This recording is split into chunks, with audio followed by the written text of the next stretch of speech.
Welcome back to Revise and Resubmit, and welcome to another weekend book review. I'm Pavlov. And I'm Nikita. Today we're kicking off something a bit different. It's funny, sometimes the most telling details come from the most unexpected places. Oh, absolutely. Like, I was reading this book, Right. Careless People by Sarah Wynn, and there's this scene, right? It takes place at this super formal dinner in Panama. Oh, wow. All these important people, dignitaries, Fancy stuff. Exactly, very fancy. And there's this guy, Mark. He's not really a big deal in this crowd.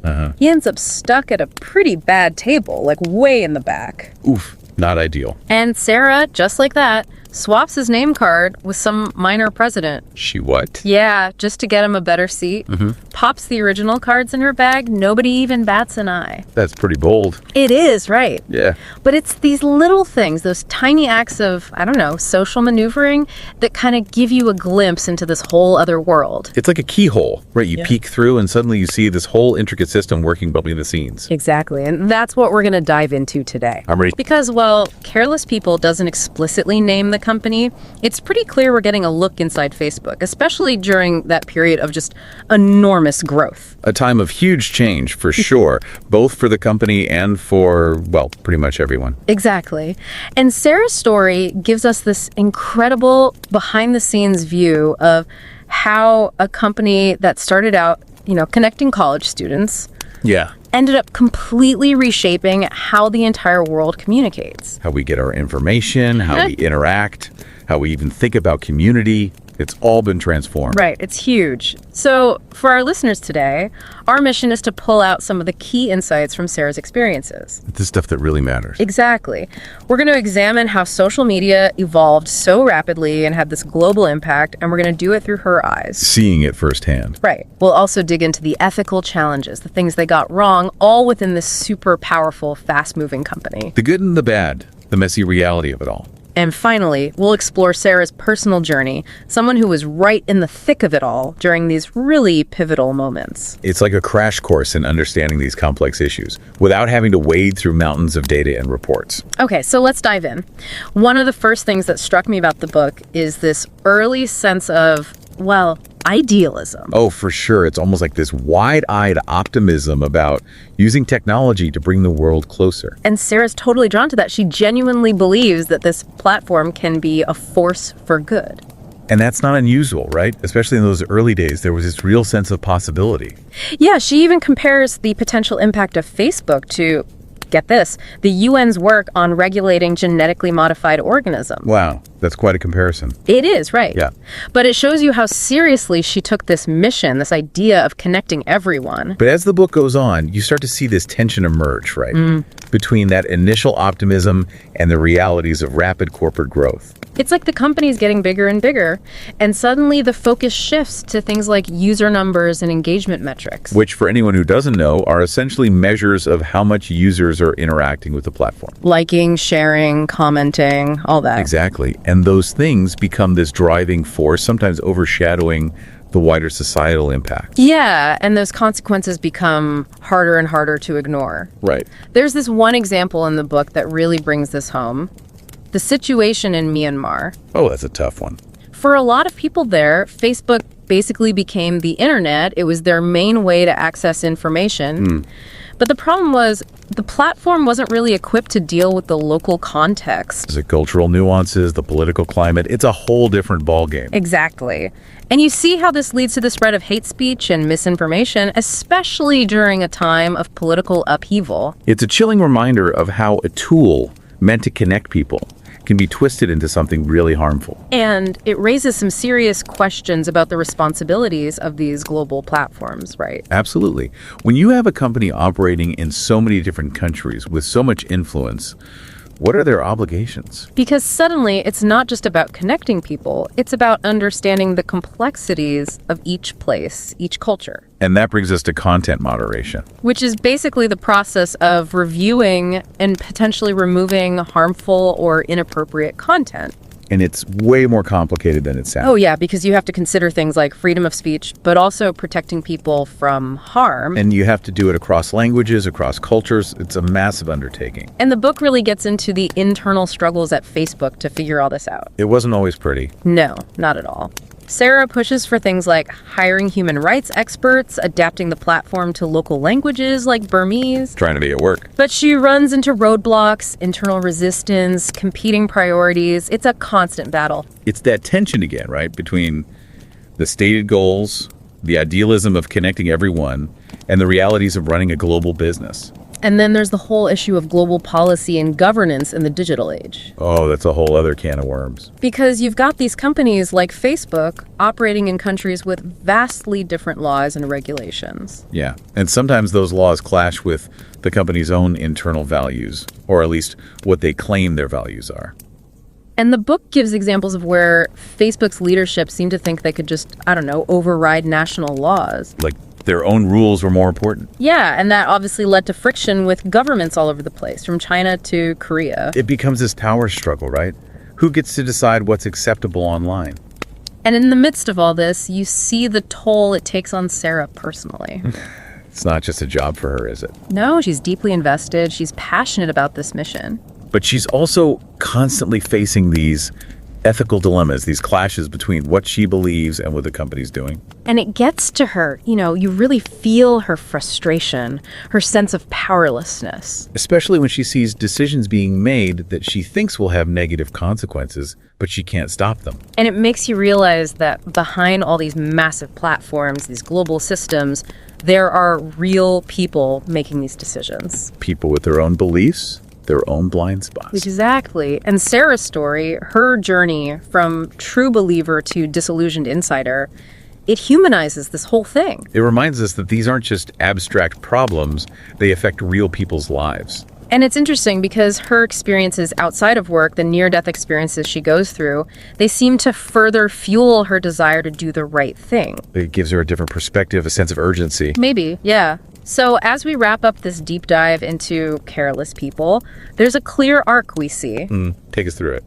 It starts with that initial optimism, that belief in the power of social media to do good, and Sarah is totally on board with that. But then reality sets in, and the potential for harm becomes increasingly obvious, both inside and outside the company. The Myanmar case really illustrates that shift, this turning point. And we also see the internal battles, the push and pull between Sarah's desire for responsible policies and the leadership's focus on growth and, well, maybe their own sense of self-importance. They seem to struggle with this question of when to intervene, when to stay neutral. It's a constant back and forth. Yeah, and it highlights this disconnect between what they say they value and what they actually do. A classic case of actions speaking louder than words.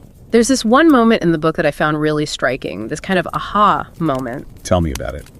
Sarah describes this early attempt to convince the UN that internet access should be a key development goal, like ending hunger or child mortality. Makes sense, right? In this day and age, it's crucial. You'd think so, but they were actually met with laughter. Seriously? Yeah, like the UN folks thought it was a joke, putting internet access on the same level as these other huge issues. Wow, that's incredible. It really shows you how quickly our perception of the internet's importance has changed. And it speaks to this lag, this gap between how fast technology is moving and how our systems of governance are struggling to keep up. Like we're always playing catch up? For our listeners out there, yeah, who I know appreciate getting to the heart of things quickly. Cutting through the noise. Exactly.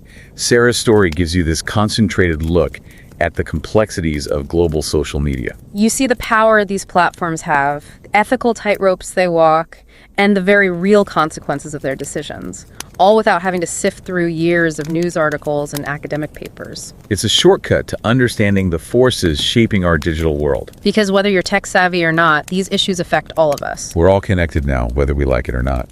And that brings us to a final thought for you to ponder. Okay, I'm listening.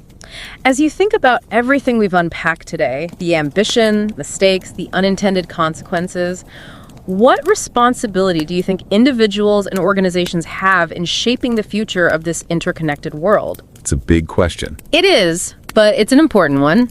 And knowing what you now know about the early days of this global platform, what questions does it raise for you about its present and future impact?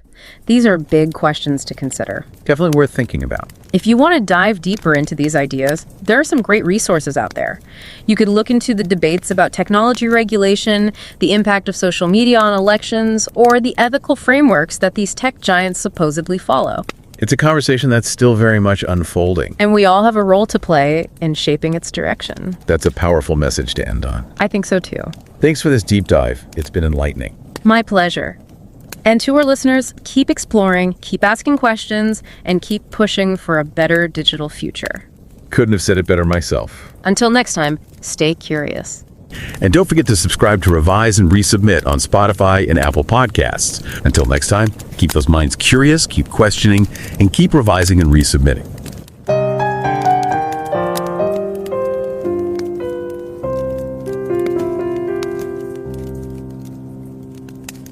Revise and রিসাবমিটে স্বাগত। আপনারা শুনছেন আমাদের weekend বুক review পর্ব। আমি নিকিতা আর আমি Pavlov.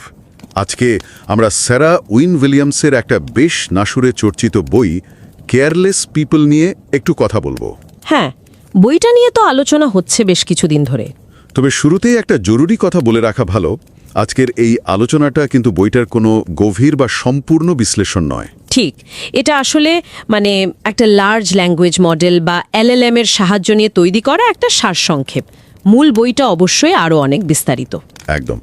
তো সারা win-Williams লেখিকা, ওনার পরিচয়টা যদি অবশ্যই, উনি নিউজিল্যান্ডের একজন আইনজীবী, পাবলিক পলিসি নিয়েও কাজ করেছেন, আর লেখিকা তো বটেই। আর সবচেয়ে গুরুত্বপূর্ণ হলো উনি একসময় ফেসবুকে একটা বড় পদে ছিলেন, তাই না? হ্যাঁ, উনি ফেসবুকের ডিরেক্টর অফ পাবলিক পলিসি ছিলেন। তার মানে কোম্পানির নীতি নির্ধারণ, বিভিন্ন দেশের সরকারের সাথে যোগাযোগ রাখা, এইসব আর কি। বেশ গুরুত্বপূর্ণ দায়িত্ব। আচ্ছা, ওনার বইটার পুরো নামটা জানো কি? Careless people, a cautionary tale of power, greed and lost idealism. এটা 2025 সালে বের হয়। কিন্তু এই বইটা বের হওয়া নিয়ে তো বেশ ঝামেলা হয়েছিল শুনলাম। ফেসবুক, এখনকার মেটা, তারা নাকি চায়নি বইটা বের হোক। হ্যাঁ, ঠিকই শুনেছেন। শুধু আপত্তিই না, শোনা যায় মেটা নাকি বইটার প্রচার বন্ধ করার জন্য আইনি ব্যবস্থাও নিয়েছিল। তাই নাকি? কিন্তু মজার ব্যাপার হলো, এই কাজটা করতে গিয়ে হিতে বিপরীত হয়। মানে সাধারণ মানুষের মধ্যে মেটার এই পদক্ষেপ নিয়ে একটা বেশ নেতিবাচক প্রতিক্রিয়া হয়, আর তারই ফলে বলা যেতে পারে বইটার বিক্রি হু হু করে বেড়ে যায়। বাহ, তাহলে তো মেটার আপত্তিতে বইটারই লাভ হলো। একদম, এতটাই যে 2025 সালের মার্চের শেষের দিকে বইটা নিউ ইয়র্ক টাইমস বেস্টসেলার লিস্টে 1 নম্বরে চলে আসে। অসাধারণ। আর এরপরই তো ওনাকে মার্কিন সেনেটে ডাকা হয়েছিল। হ্যাঁ, বইটা বেস্টসেলার হওয়ার পরপরই সেনেটের সামনে সাক্ষ্য দেওয়ার জন্য আমন্ত্রণ জানানো হয় তাকে। সেখানে উনি কি বলেছিলেন? সেখানে তিনি মার্ক জাকারবার্গের বিরুদ্ধে একটা বেশ বিস্ফোরক অভিযোগ করেন। বলেন যে ফেসবুক নাকি চীনের বাজারে ঢোকার জন্য কন্টেন্ট সেন্সর করতেও রাজি ছিল। ও, এটা তো গুরুতর অভিযোগ। তার মানে ব্যবসায়িক স্বার্থে আদর্শ বিসর্জন দেওয়ার মতো ব্যাপার। বইটা তো তিনি কিন্তু এই ধরনের কথাই বলেছেন। ক্ষমতা, লোভ আর শুরুর দিকের যে আদর্শবাদ ছিল সেটার হারিয়ে যাওয়ার কথা। বইয়ের নামটা কেয়ারলেস পিপল, এটাও তো বেশ ইন্টারেস্টিং। এটা নাকি দ্য গ্রেট গ্যাটসবি থেকে নেওয়া? হ্যাঁ, এফ স্কট ফিটজেরাল্ডের বিখ্যাত উপন্যাস থেকে। এই নামের কারণটা কি হতে পারে? কেন কেয়ারলেস? দেখুন, গ্যাটসবিতে কিছু চরিত্র ছিল যারা নিজেদের বিশাল ক্ষমতা আর সম্পদের জোরে যা খুশি করত, কিন্তু তার পরিণতির দায় নিত না। খুব সহজেই সবকিছু থেকে নিজেদের সরিয়ে নিত। বুঝলাম। হয়তো উইন-উইলিয়ামস, ফেসবুক বা টেক ওয়ার্ল্ডের কিছু ক্ষমতাশালী মানুষের মধ্যেও সেই একই ধরনের একটা বেপরোয়া মনোভাব বা দায়িত্বজ্ঞানহীনতা দেখেছেন, যারা অসীম ক্ষমতা রাখে কিন্তু সেটার প্রভাব নিয়ে যথেষ্ট ভাবে না। তাহলে বইটা কি শুধু ফেসবুকের ভেতরের কেচ্চা কাহিনী, নাকি এর থেকে বড় কোনো বার্তা আছে? না, শুধু কেচ্ছামায়। আমার মনে হয় বার্তাটা অনেক গভীর। উইন-উইলিয়ামস আসলে একটা জরুরি প্রশ্ন তুলেছেন। কি সেটা? তিনি বলছেন যে প্রজ্ঞা, সহানুভূতি, মানুষের প্রতি মানুষের বোঝাপড়া, এই জিনিসগুলো ডেটা বা অ্যালগরিদম দিয়ে অপটিমাইজ করা যায় না। এগুলো জীবন দিয়ে শিখতে হয়, যাপন করতে হয়। অর্থাৎ প্রযুক্তির মাধ্যমে সবকিছু নিখুঁত করার চেষ্টার একটা সীমা আছে, মানবিক গুণগুলো এর বাইরে। একদম।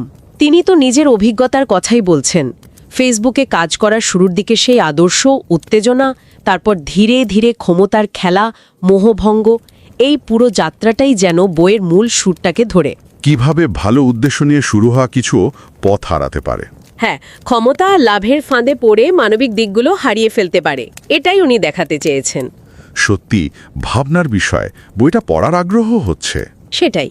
আর তাই আমরা শ্রোতাদের বলবো, মানে আমাদের এই আলোচনা তো শুধু একটা ঝলক। যদি সময়ের সুযোগ হয়, স্যারা উইন-উইলিয়ামসের মূল বইটা পড়ার চেষ্টা করবেন। এটা শুধু তথ্য নয়, একটা গভীর উপলব্ধিও দেবে। হ্যাঁ, এই চ্যানেল সাবস্ক্রাইব করা বা না করার থেকেও বড় কথা হলো ভালো বই পড়া। নিশ্চয়ই।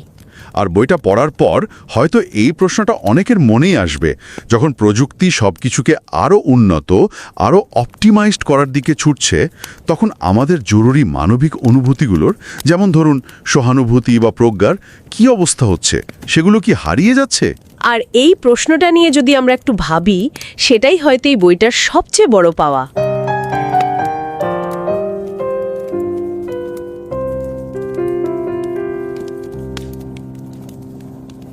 नमस्कार। रिवाइज एंड रीसबमिट में आपका स्वागत है। मैं हूं पावलोव और मैं हूं निकिता। आज हम बात कर रहे हैं सारा वैन-विलियम्स की किताब केयरलेस पीपल पर। यह काफी डिटेल्ड किताब है, तो हमने इसके कुछ खास हिस्सों को समझने के लिए एक आधुनिक भाषा तकनीक मतलब LLM की मदद ली है। हाँ, ताकि हम सीधे उन बातों पर फोकस कर सकें जो शायद रिसर्च की दुनिया में नए लोगों के लिए काम की हो। बिल्कुल। सारा वैन-विलियम्स, जैसा आपने बताया, न्यूजीलैंड की वकील हैं, पब्लिक पॉलिसी एक्सपर्ट, और पहले फेसबुक में डायरेक्टर भी रह चुकी हैं। जी। और उनकी ये किताब केयरलेस पीपल, पावर, लालच और खोए आदर्शों की कहानी 2025 में आई थी, वो भी फेसबुक के काफी विरोध के बाद।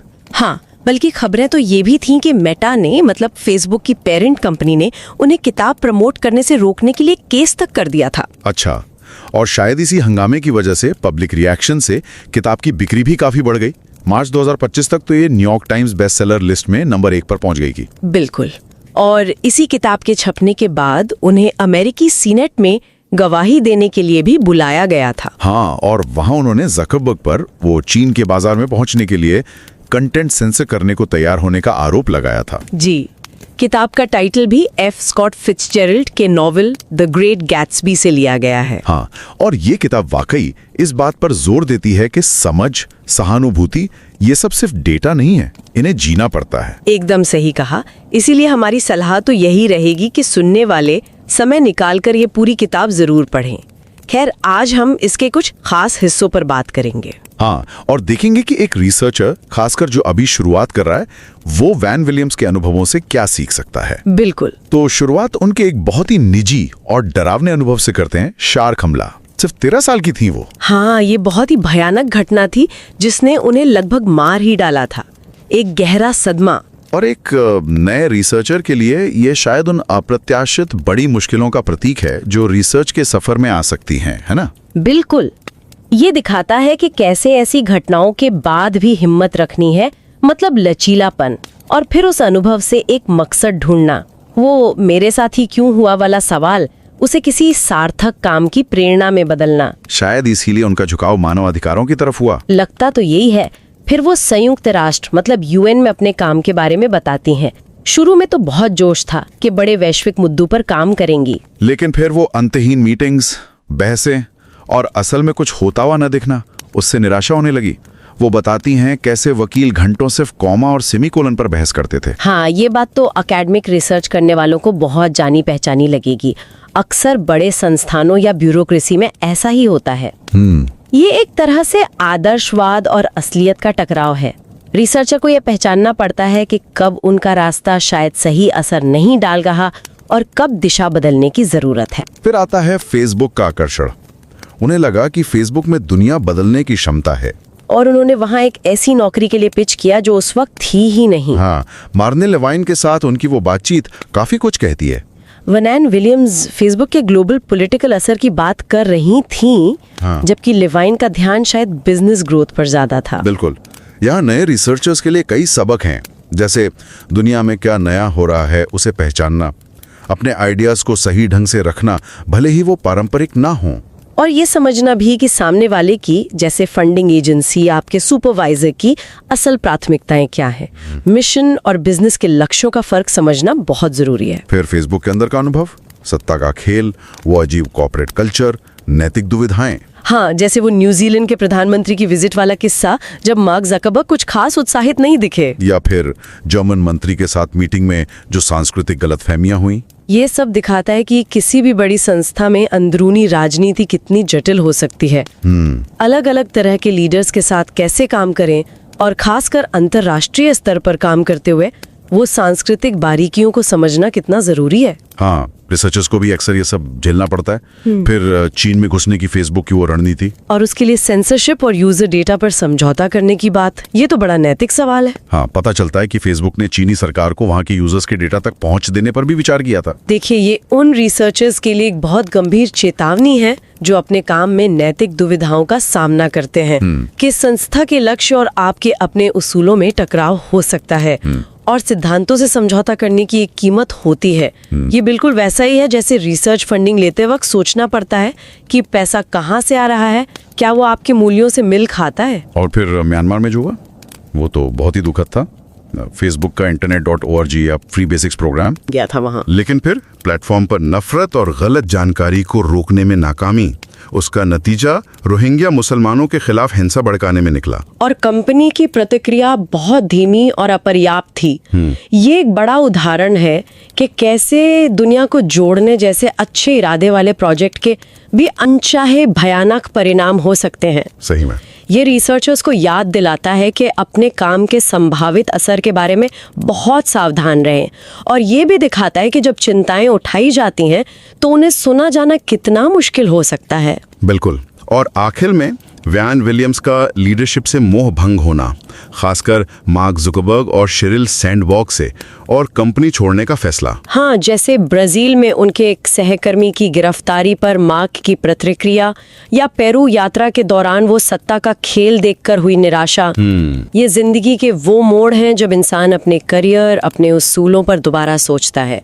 रिसर्चर्स के लिए भी ये याद रखना जरूरी है कि कब रुककर सवाल पूछना है, क्या मैं सही रास्ते पर हूँ, और फिर अपनी ईमानदारी को सबसे ऊपर रखते हुए मुश्किल फैसले लेने पड़ते हैं। तो कुल मिलाकर सारा विलियम्स की केयरलेस पीपल ताकत के गलियारों का एक बहुत ही व्यक्तिगत और आंखें खोलने वाला लेखा जोखा है। हाँ, और जैसा हमने शुरू में कहा था, ये किताब इस बात पर जोर देती है कि ज्ञान, सहानुभूति, मानवीय समझ, ये सब अनुभव से आते हैं।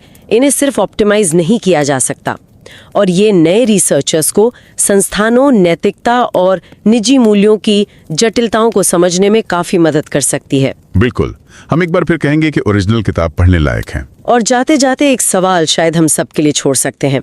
एक रिसर्चर के तौर पर ज्ञान या प्रभाव की इस दौड़ में इन जटिल सिस्टम्स के बीच कोई अपने शुरुआती आदर्शों और नैतिक जड़ों को कैसे बचाए रख सकता है? ये वाकई सोचने वाली बात है। सुनने के लिए धन्यवाद।